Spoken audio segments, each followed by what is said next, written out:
प्यारे बच्चों, कोविड-19 के कारण इस समय आपका विद्यालय आना स्थगित है। ऐसे में आपकी पढ़ाई निरंतर जारी रहे, इसीलिए हम लेकर आए हैं डिजी साथ कार्यक्रम। इसके माध्यम से आप प्रत्येक दिन सोमवार से शुक्रवार तक पूर्वाह्न 10 से 12 तथा अपराह्न 1 से 2 बजे तक अपनी अपनी कक्षाओं के अनुरूप कार्यक्रम देख सकेंगे। अब पढ़ाई नहीं रुकेगी। स्कूली शिक्षा एवं साक्षरता विभाग झारखंड।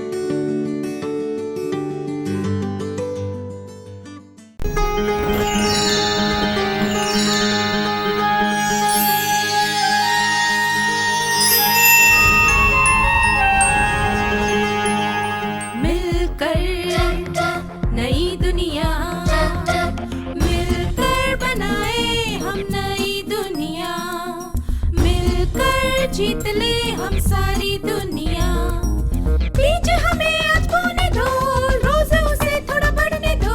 छू लेंगे आकाश हम, मन के विचार हकीकत बने। सिद्धि फल से आनंद देंगे, कोशिश कर बढ़े, सोच बुलंद करे।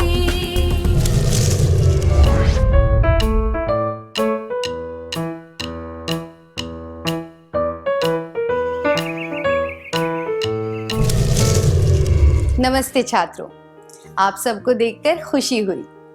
आइए आज के सत्र की शुरुआत एक पहेली से करते हैं। नदी के किनारे एक आदमी था। उसके पास एक छोटी नाव, एक बाघ, एक बकरी और घास की गठरी थी। उसे नदी पार करनी थी। वह नाव बहुत छोटी थी। उसमें नाविक के अलावा केवल एक प्राणी या केवल एक चीज और आ सकती थी। अगर वह बाघ को पहले ले जाता तो बकरी घास खा जाती। अगर वह घास को पहले ले जाता तो बाघ बकरी को खा जाता। अगर उसे सारी चीजें सही सलामत रखते हुए नदी पार करनी है तो उसे क्या करना चाहिए?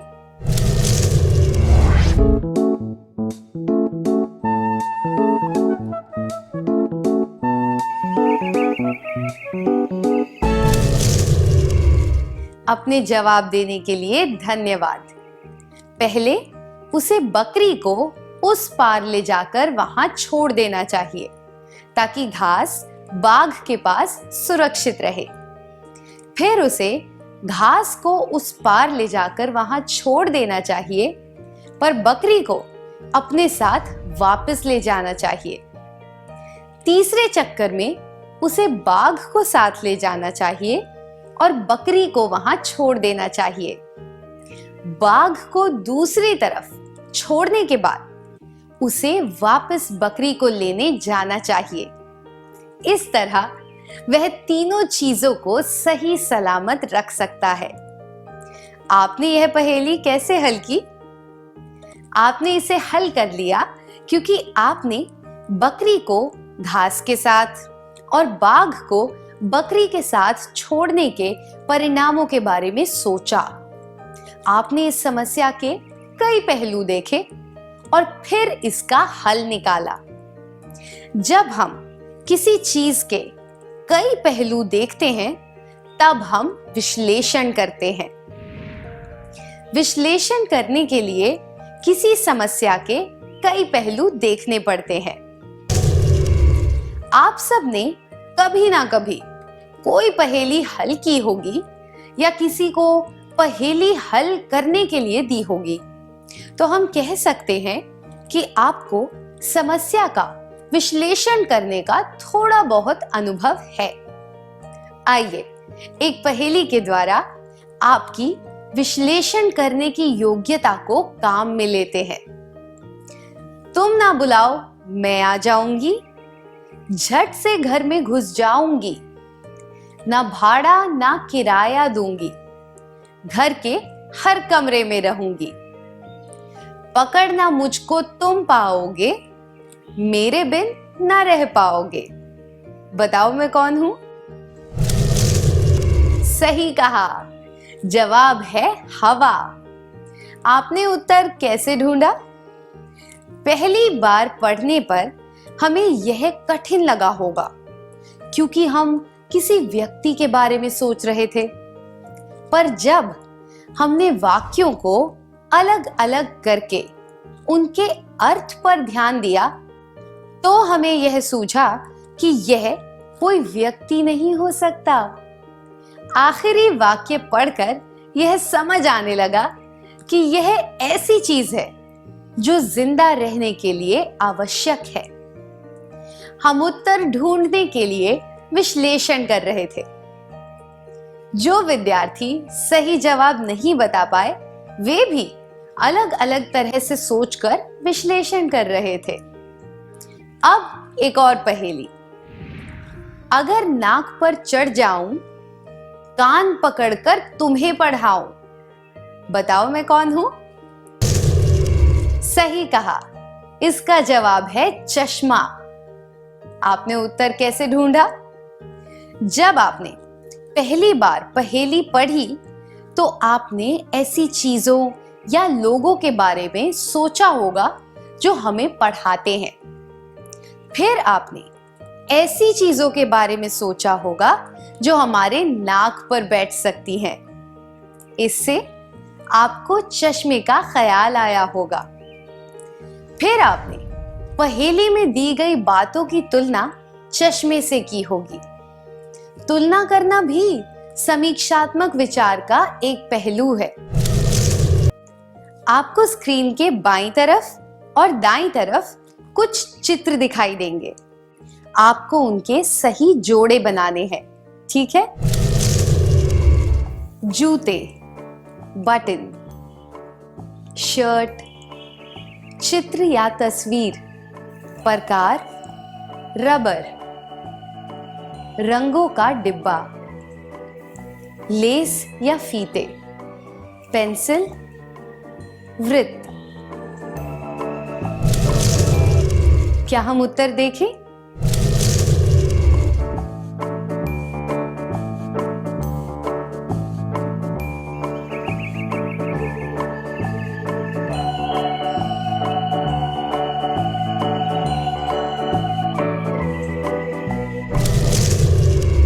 हमें सही जवाब कैसे पता चले?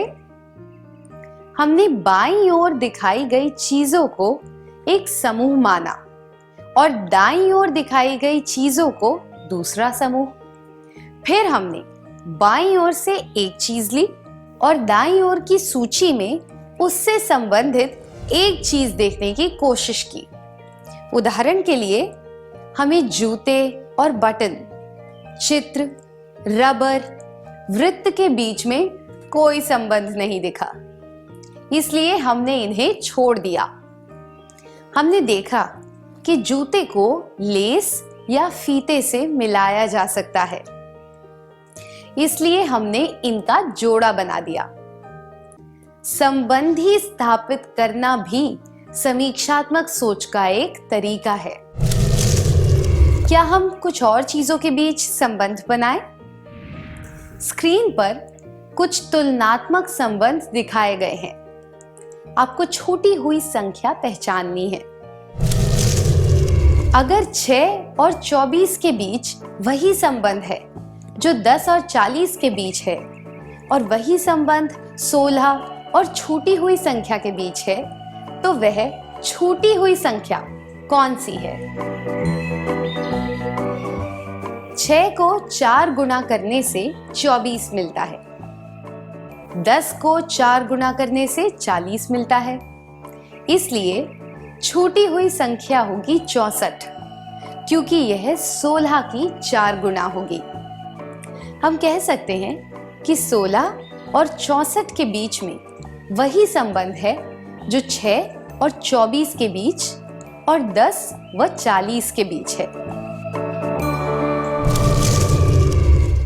अगली पहेली।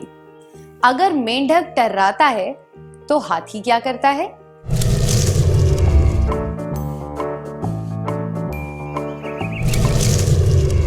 मेंढक की आवाज को टर्राना कहते हैं।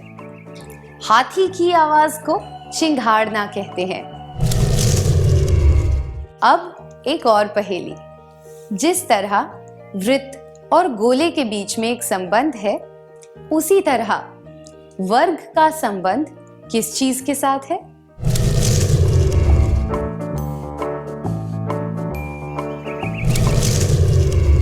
जिस तरह वृत्त और गोले के बीच में संबंध है, उसी तरह वर्ग और घन के बीच में संबंध है। इसलिए सही जवाब है घन। अगली पहेली, महाराष्ट्र और मुंबई के बीच जो संबंध है, वह संबंध दक्षिण बंगाल का किसके साथ है? महाराष्ट्र की राजधानी मुंबई है और दक्षिण बंगाल की राजधानी कोलकाता है। इसलिए सही जवाब है कोलकाता। इन सब पहेलियों में दो चीजों के जोड़े थे। हम यह पहचान पाए कि उन जोड़ों के बीच में क्या संबंध है और उन दोनों जोड़ों के संबंध की तुलना किस तरह की जा सकती है। जो जोड़ा दिया गया था, उसके संबंध के आधार पर हम अधूरे जोड़े को पूरा कर पाए। जब हम दो जोड़ों के बीच के संबंध को देखते हुए कोई छूटी हुई चीज का पता लगा सकते हैं, तो हम ऐसी चीज का भी पता लगा सकते हैं जो एक दूसरे से संबंधित नहीं है। क्या हम एक क्रियाकलाप करें? आपको स्क्रीन पर कुछ चित्र दिखाए जाएंगे। इन चित्रों को ध्यान से देखकर यह बताएं कि इनमें अजीब बात कौन सी है। चांदनी रात में कमल खिला हुआ है। रेगिस्तान में एक नाव है। एक भारतीय भैंस के बगल में पेंगुइन खड़ा है। रेगिस्तान में दरियाई घोड़ा है।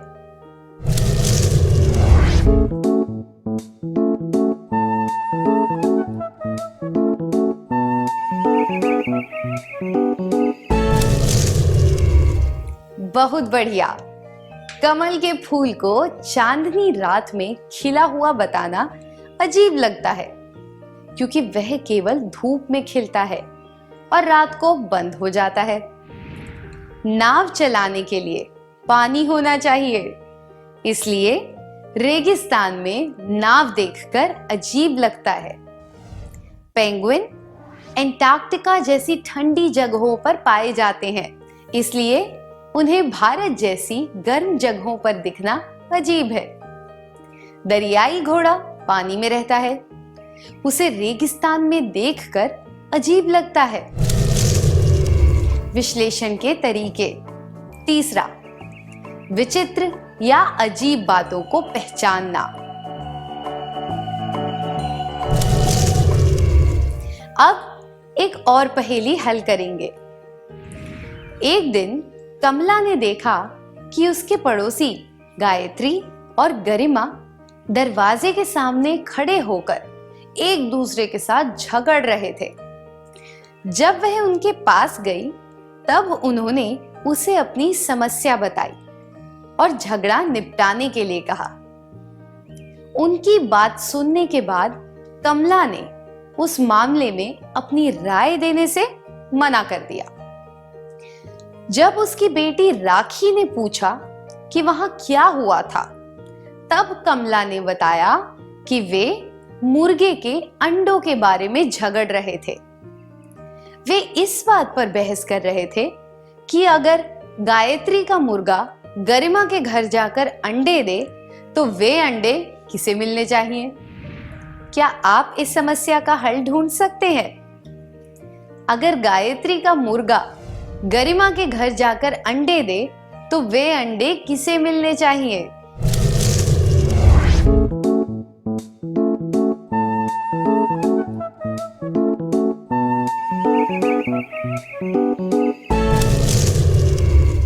अपने जवाब देने के लिए धन्यवाद। एक मुर्गा कभी अंडे नहीं देता। वह मुर्गा गरिमा के घर में तो क्या, बल्कि किसी भी घर में अंडे नहीं देगा। इसलिए कमला इस समस्या का हल नहीं ढूंढ सकती।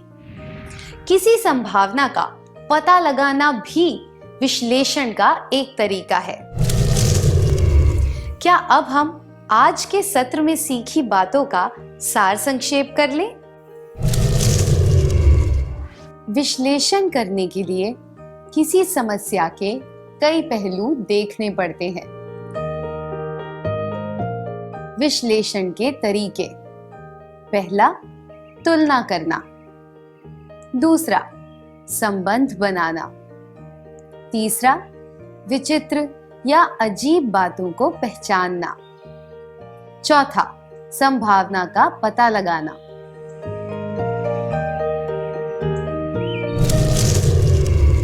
इतनी अच्छी तरह सार संक्षेप करने के लिए धन्यवाद।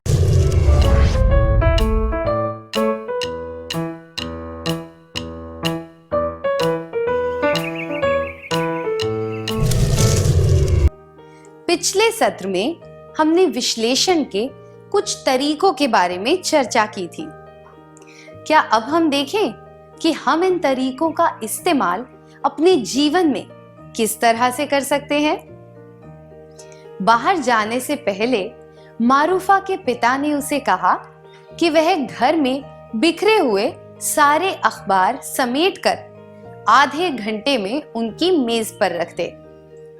मारूफा अपनी बहन के साथ एक खेल खेलने में व्यस्त थी और वह इस बारे में बिल्कुल भूल गई।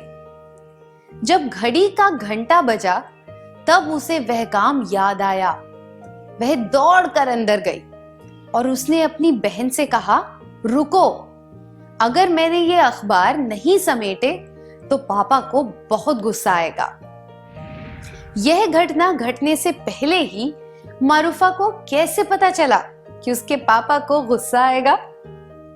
वह इस बात को जान पाई कि उसे जो काम दिया गया था, अगर उसने वह काम नहीं किया तो उसका परिणाम क्या होगा।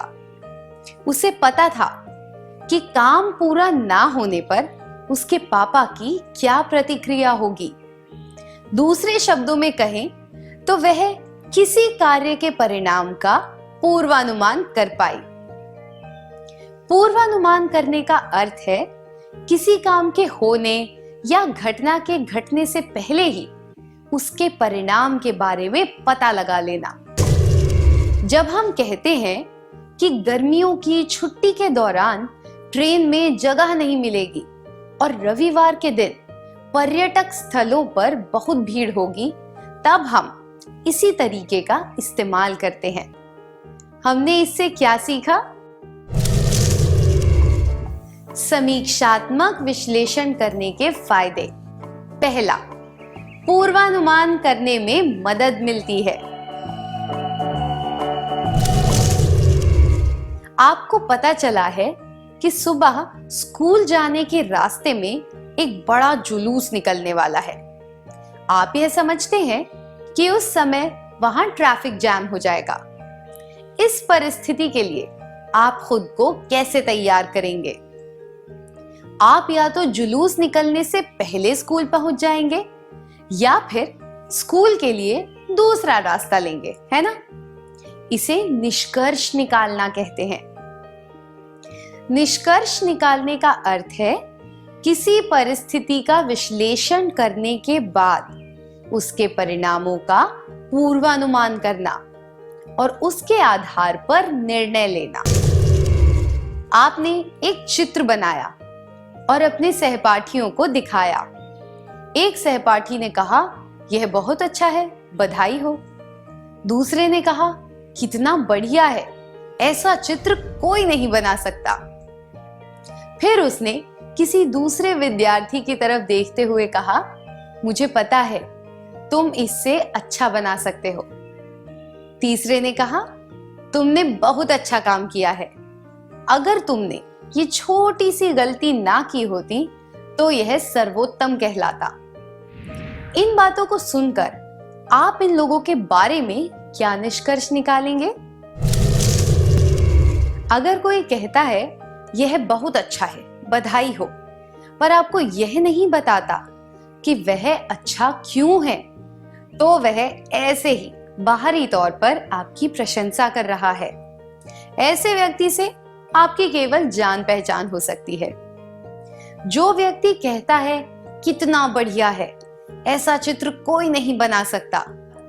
फिर उसने किसी दूसरे विद्यार्थी की तरफ देखते हुए कहा, मुझे पता है तुम इससे अच्छा बना सकते हो। वह व्यक्ति भरोसे के लायक नहीं हो सकता क्योंकि वह झूठ बोल रहा है। जो व्यक्ति कहे तुमने बहुत अच्छा काम किया है, अगर तुमने यह छोटी सी गलती ना की होती तो यह सर्वोत्तम कहलाता। वह ना केवल आपकी प्रशंसा कर रहा है बल्कि आपकी कमियां भी बता रहा है और आपके काम को सुधारने के सुझाव भी दे रहा है। ऐसा व्यक्ति एक अच्छा भरोसेमंद मित्र होता है। किसी व्यक्ति के व्यवहार और बातचीत का विश्लेषण करके हम भरोसेमंद और अविश्वसनीय व्यक्तियों के बीच का फर्क जान सकते हैं। ऐसा करके हम अविश्वसनीय लोगों से बच सकते हैं। अब अगली कहानी। सन 1919 में विक्रम साराभाई उद्योगपतियों के परिवार में पैदा हुए थे। भारत के कई महान व्यक्ति जैसे कि जवाहरलाल नेहरू, महात्मा गांधी, रविंद्रनाथ टैगोर, सीवी रमन उनके परिवार से मिलने और उनके साथ रहने आया करते थे। ऐसे महान व्यक्तियों की संगत का विक्रम साराभाई के जीवन पर सकारात्मक प्रभाव हुआ। कैम्ब्रिज से स्नातक की पढ़ाई करने के बाद उन्होंने सर सीवी रमन के साथ काम किया।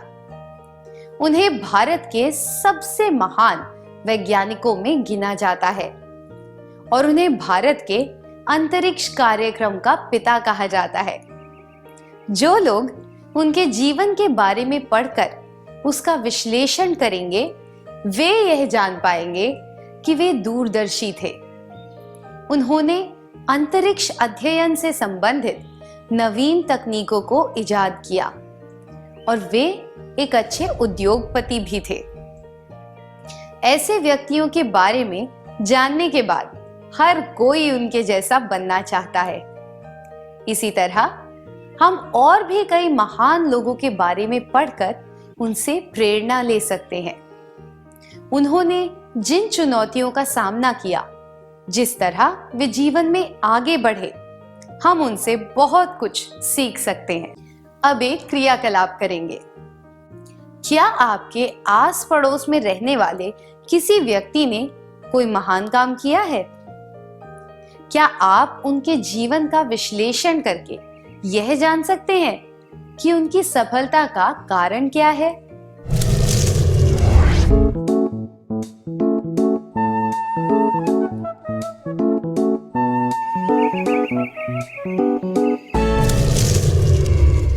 धन्यवाद। मुझे आशा है कि आप भी ऐसे सकारात्मक गुण विकसित करके जीवन में महान काम करेंगे।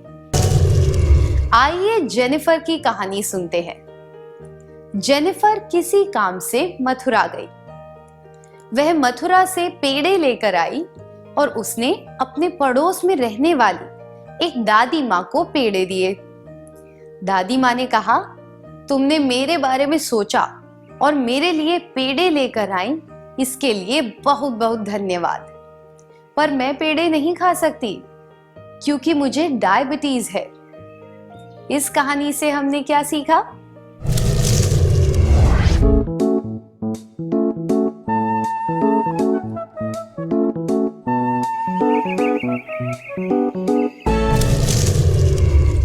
अपने जवाब देने के लिए धन्यवाद।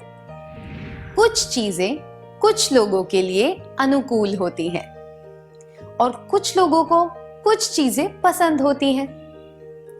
किसी व्यक्ति के लिए जो चीज अनुकूल हो या उसे पसंद हो, वही चीज उसे देनी चाहिए।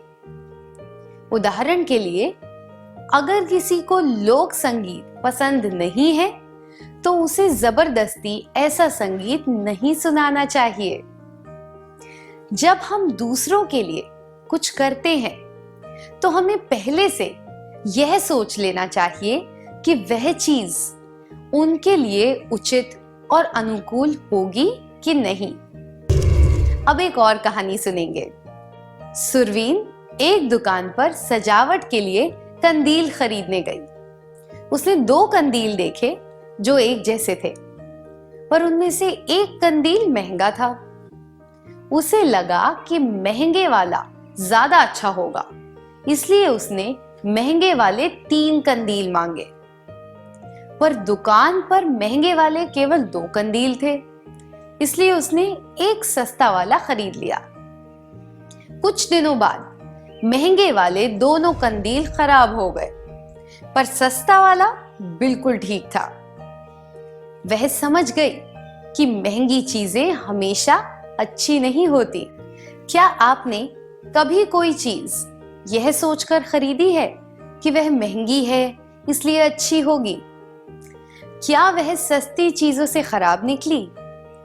क्या आप अपने अनुभव के बारे में किसी को बताना चाहेंगे?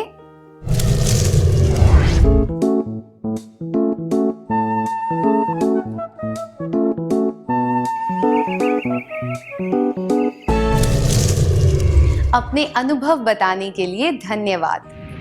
यह जरूरी नहीं है कि महंगी चीजें हमेशा बेहतर हों, इसलिए पूरा विश्लेषण किए बिना कोई निष्कर्ष नहीं निकालना चाहिए।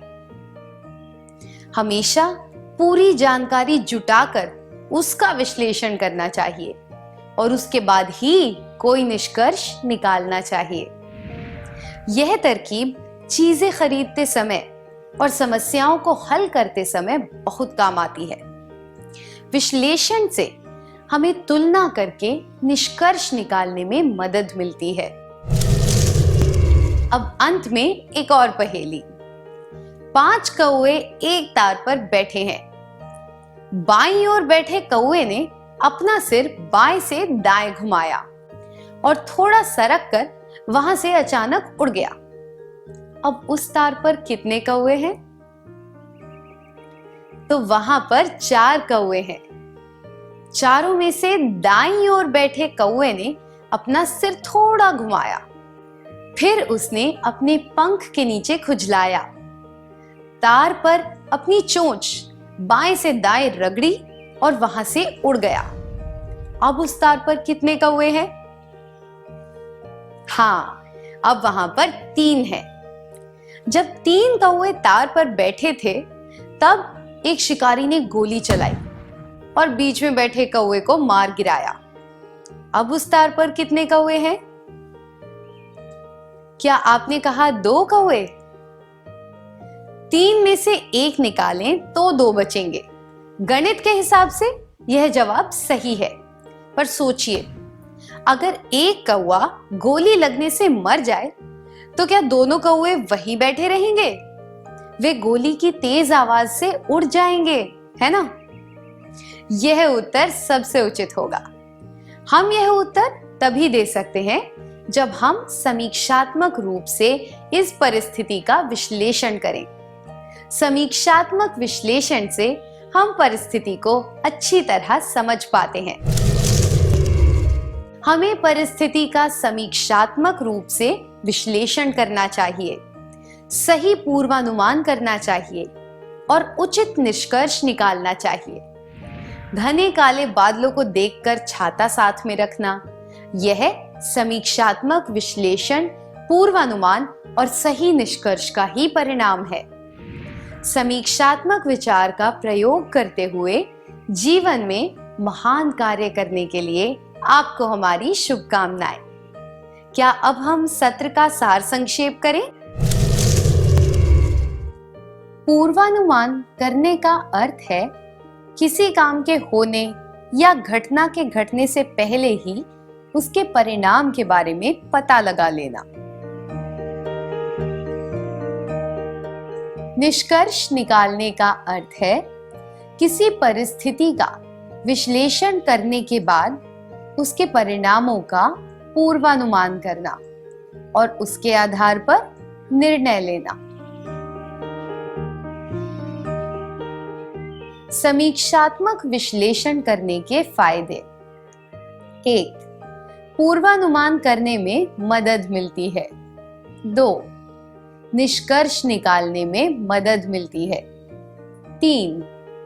अनुकरणीय व्यक्तियों को पहचानने में मदद मिलती है। 4. हमें दूसरों की पसंद और नापसंद के आधार पर निष्कर्ष निकालने में मदद मिलती है। 5. तुलना करके निष्कर्ष निकालने में मदद मिलती है। 6. परिस्थिति को अच्छी तरह समझने में मदद मिलती है।